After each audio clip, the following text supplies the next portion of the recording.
Yeah, so in a side topic before we get on to our next topic is my hair. Yeah, there's a reason DJ's been wearing a hat all year. And Yeah, it's because he was starting to get hair long enough that his girls could do his hair.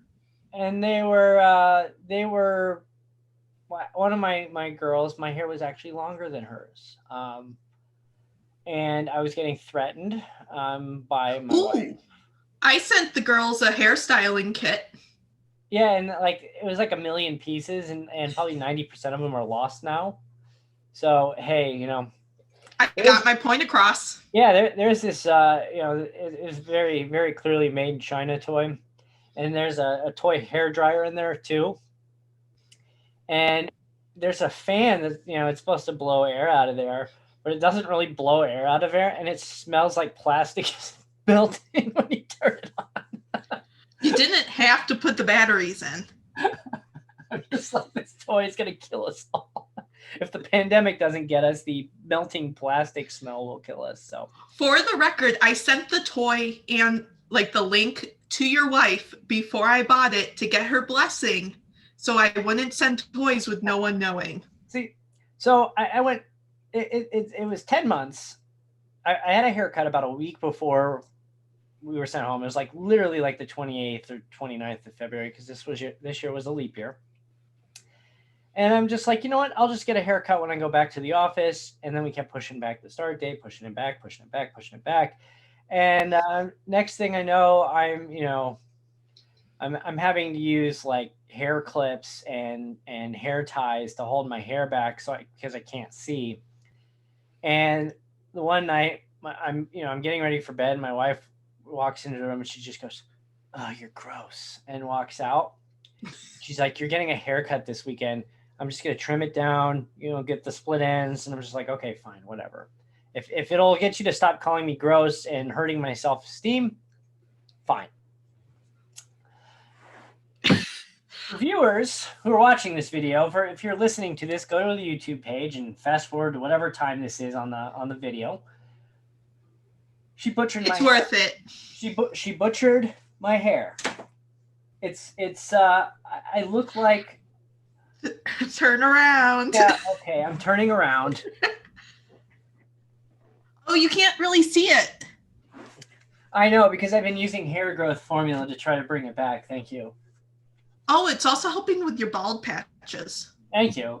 You're welcome. The only bald patches I have are from the butcher who cut my hair. Nope, you had some.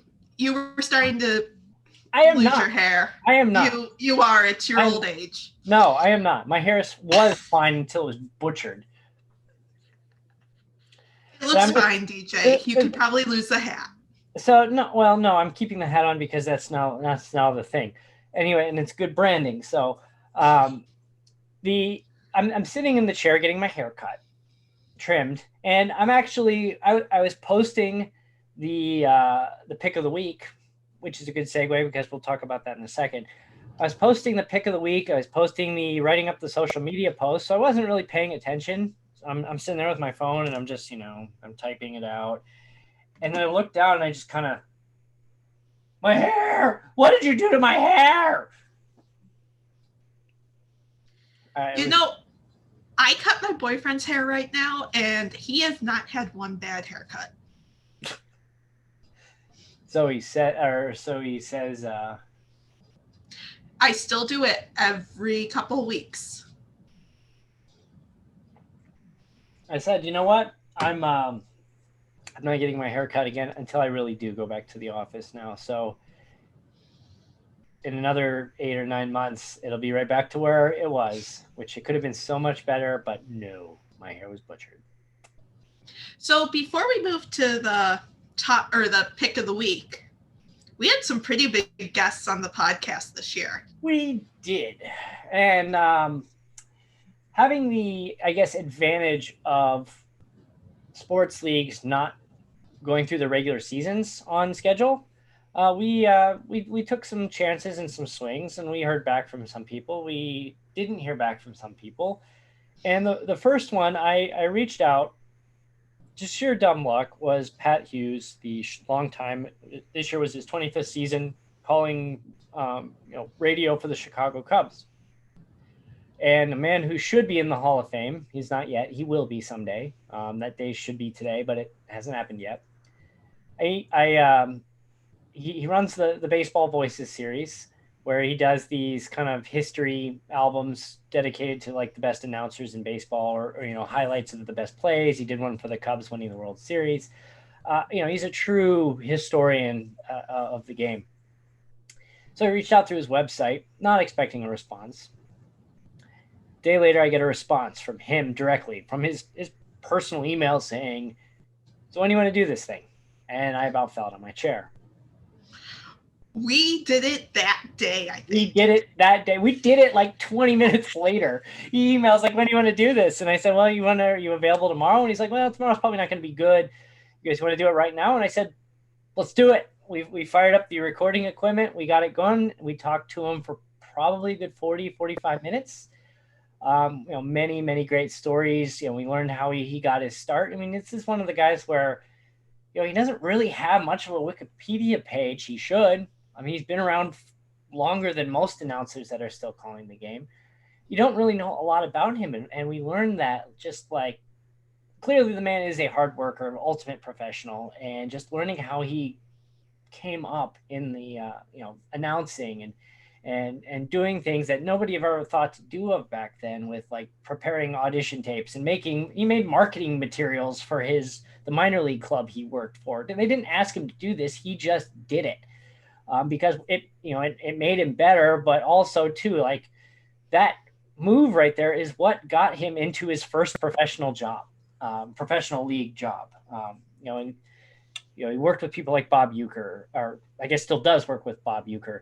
He worked with Vin Scully, Harry Kalas, like some of these, absolute all-time greats in radio and TV baseball. And it's just, it's just amazing just to hear the stories from this guy. Then we had Casey Welch. I can talk. That was fun. So Casey and I went to Purdue, same time. We were there at the same time. And I actually found out about what he was doing. He played for the football team. He was actually like a backup kicker. He kicked one field goal in his college career, which happened to be at a game. It was an away game at Michigan State, which is where my wife went to school. And it was the game-winning field goal. And that was the last time Purdue beat Michigan State in football. And that was going on now, I think 14 years ago, maybe 15 years ago, something like that. But I just happened to get this is the magazine. I got the copy of the alumni magazine, and I'm, flipping through it. I'm reading in the back, and there's, a little blurb on him. And I'm like, hey, this is cool. And so I shot him an email. So, got anything to add? Nope. No, you don't? The next guest, I asked who their spirit dinosaur is. You did, didn't you? So our next guest, Andrew Dymburt, ABC News. If you've ever watched your local ABC News affiliate or Good Morning America, whatever, you've either seen or heard his voice. Andrew, it's fun because Andrew was actually one of our earliest Instagram followers back when he was a local reporter in Portland, and we discussed that with him. He followed us. Don't know why he followed us, but he did. And, we've been kind of watching each other over the last few years, and I finally had the courage to reach out to him. And, he had to go to his bosses at ABC News, like ABC News Washington Bureau, the people that work with some very high-level people. This man is, has credentials to the White House. He can go in. He's asked the president of the United States a question to his face on more than one occasion. Like, this guy has some serious credentials, and he's like, "Yeah, absolutely. I love what you guys do. I'd love to sit down and talk to you." And then Kate asked him what his spirit dinosaur was. I don't regret anything. That was my favorite question of the whole year.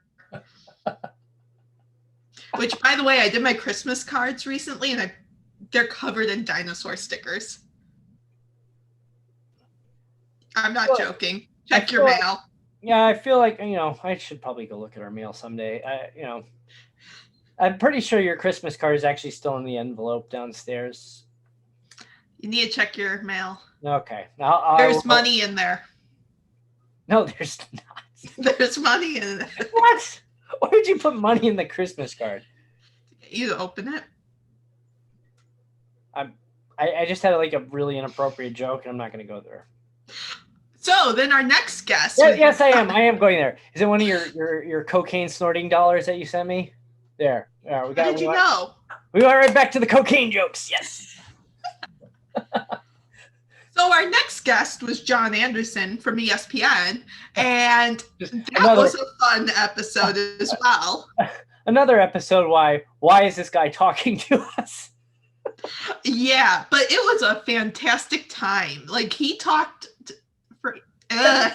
us forever. We sat down with him. I asked him for a half hour. I'm like, I know you work late at night. You do the late night SportsCenter. You're a very busy man. You've been on SportsCenter for 20 years, and it's like he talked to us for 75 minutes. I mean, and he went through his beginnings and how he worked his way up. And my favorite part of all of this is why John Anderson is because, my wife and I, we love watching the syndicated, the reruns of Wipeout, which him and John Henson co-hosted for, 8 or 9 years, 7, 8 years on ABC. And I'm like, hey, John Anderson would be a great guest. So I emailed ESPN's media relations department, not expecting a response. The director of PR at ESPN emails me the next day. Yeah, sure. Let me forward your email to John, but he's on vacation all week. And I'm like, oh, sure. Yeah, this is just a nice way of saying go away. And then about a week later, I get an email. I don't even think, I'm not even really thinking about it. I just see this email pop up in my corner that says, Anderson, John. And I'm just like, okay. And I pull it up and I'm like, wait, John Anderson.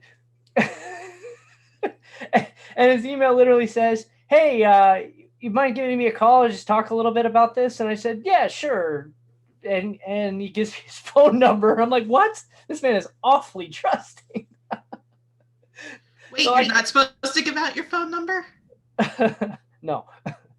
So I call him and I said, hey, we're doing this thing where we talk to people in the sports world, especially in sports journalism, who have made it, and let them tell their stories and just kind of how, and he's like, yeah, absolutely. Love to do it. Shit, talk to us for 75 minutes. And we, both me and John, taught you about Friday Fish Fry. You did. Yes, John's a Green Bay, Wisconsin native. You lived in Wisconsin for a few years. I didn't know that was a thing, but apparently it is. It is. It's like a diehard thing in Wisconsin. He was shocked that I didn't know what the Wisconsin fish fry was, but I knew the Mars Cheese Castle. Which anyone who ever lived in Chicago, goes over the border to Milwaukee, knows the Mars Cheese Castle. Yep. And you did give me a lot of crap for that too. Yeah, it was worth it. It really was. So I'm going to start wrapping it up because I promised that I'd keep the show a half hour and we're running long. That was me rapping. Yeah. Okay. That's better than the other way of potential rapping. This has been, like I said, this has been a very challenging, but at many times also a very rewarding year for us. We were looking at the numbers before we started the episode. At the end of 2019, we had 62 publication partners across the site. I don't know the demographic breakdown of sports or states or how many countries it was, but I looked at it for the end of November from our reports, 131 across 7 countries. You know what, Kate? Here's another thing too is, you know what I learned the other day? One of our podcasts. Yeah, I did that too. One of our podcast partners has a contributor from Ukraine. So interesting. And they've been around for a while, and I don't know why I never made that connection. So you know what? We're in Ukraine. Woo! Yeah. So, world domination. I don't think I want to use that phrase. Yeah, maybe not. So just part of my plan to take over the world. Okay, you do that, Pinky. Okay, brain. Hey, you know what? You were hoping I wasn't Yes! going to get that reference. No, I was hoping you'd do the reference, and you accepted the fact I called you Pinky, so. I got him backwards, didn't I? Yeah, Pinky is the obnoxious, loud, insane, dumb one. Yeah, we definitely got him backwards because that describes you to a T. Wait, you called me brain. I'm pointing at the microphone. God, I'm an idiot. Yes. All right, we got to wrap up 2020. This, like I said, this has been a shit year for many reasons, but it's like I said, it's been great because we've connected with so many people. We're going to continue to do the 10 minutes with going into next year. Hope to bring in more outside interviews as well, and continue to grow this site. So everybody, thank you again for listening, for watching us ramble and insult each other for all year. We're going to keep it up. So Kate, any final words? Thank you all, and have a happy new year. And and Merry Christmas, Happy Hanukkah, Happy Festivus, Happy Kwanzaa. How many other holidays are there that I missed? A lot. That's why I don't even bother trying to. Yeah. That's why I go Happy New Year. DJ, where can you find us? Did you freeze, or are you just sitting there like a weirdo? I'm just sitting here. I wanted to see if you thought I dropped. Oh wait, you know what? We sat here for 40 minutes and I didn't even bother to use the. Yeah, you were all excited about the soundboard. So this year has basically been. Yeah, I don't know. I'm gonna try to wrap up this episode for a third time now. And DJ, where can you find us?